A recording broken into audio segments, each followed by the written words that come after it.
Hi Stampers, Diane Dimich here with DDStamps.com, and today I'm going to show you how I made this cute little container called a sour cream container. It's super easy to do, and with our new Halloween paper and Halloween stamps, it makes it really easy. So to begin with, I'm going ahead and using the Howl-o-ween treat stamp set. I actually used the spider and the pumpkin on that one and cut them out, and happy to say that we have framelits now that actually match that stamp set that you can use. And I used the boo. On this one, it doesn't have a stamp that says boo, but it does have a cutout. And that's what I used for these two cutouts, which I'm going to add to my project. So to begin with, I'm taking a piece of designer series paper, and this one is 4x6. You can fiddle around with your measurements to make the sour cream container as big or as little as you want. I just like this size. I think it's a good size.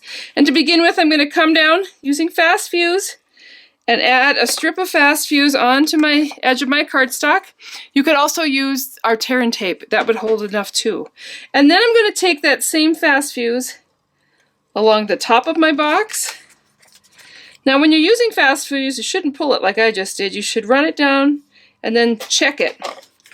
And that will break the glue. If you pull it like that, it gets all gupped up in here, and then sometimes it's hard to work, but I think I'm going to be okay. Once you have that, so I've got adhesive here and here and here, I'm going to go ahead and make this into a tube. And so you're just going to take those two ends and put them together so it looks like a tube. And then this end, you're just going to flatten on one side, fill it with your candies, and then flatten it the opposite way. And that is how simple it is to make these little sour cream containers. They're cute and have a great little shape to them. So what I did with this one is I actually took my 1/16 hole punch and I punched a couple of holes, and then I came in with a little baker's twine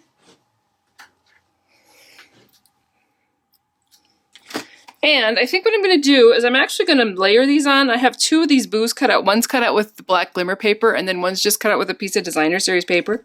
It all coordinates because it comes in the same pack. I'm going to add a little bit of our new fine tip glue pen. I love this glue pen. Now, if you decide to get this, one thing you need to remember to do is when you open it up to begin with, you unscrew the whole cap, and there's a little piece of plastic over the top that you have to break that off to get it so that the glue comes out. And then you're going to go ahead and open it up, and you'll see how it has this pin in the lid.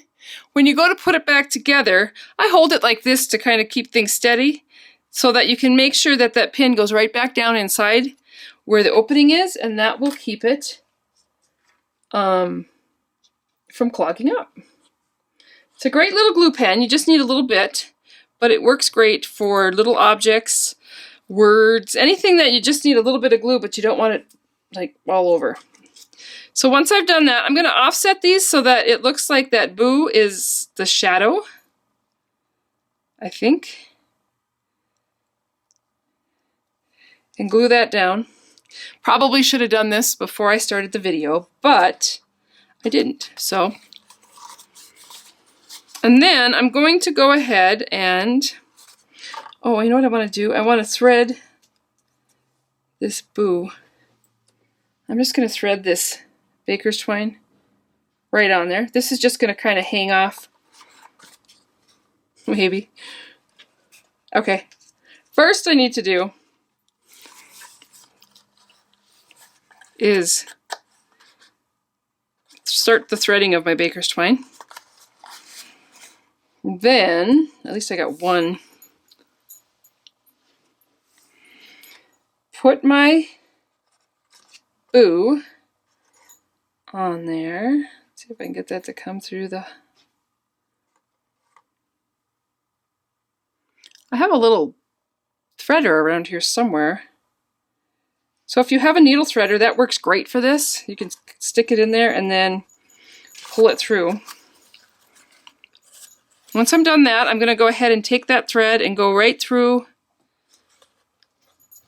this other hole and pull that through. And then I'm just going to have my boo's just going to kind of dangle there. So I'm going to tie this off on the back.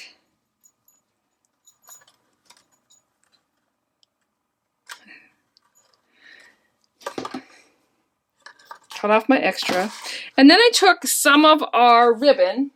This happens to be the striped cotton ribbon, and it matches the Tangelo twist that I used, which matches, of course, with the paper. And this I actually just tied in a knot. It was really just for decoration. I'm going to tie that in a little knot, and then I'm going to add a little fast fuse to the tip of my, right up here by where my boo is, and just tape that over the top, so just so it kind of looks like it's tied shut, but it's not really. And then once you've done that, you can go ahead, let me get my good ribbon scissors, and trim up my bow. But just a really fun, fast, and easy way to make little treat containers for Valentine's Day. You can also make these little sour cream containers for any season and fill them with whatever you have around. So I hope you enjoyed that, and if you haven't already done so, you may want to click on the link and subscribe to my newsletter at my website at www.DDStamps.com. Thanks, and I hope you have a great day.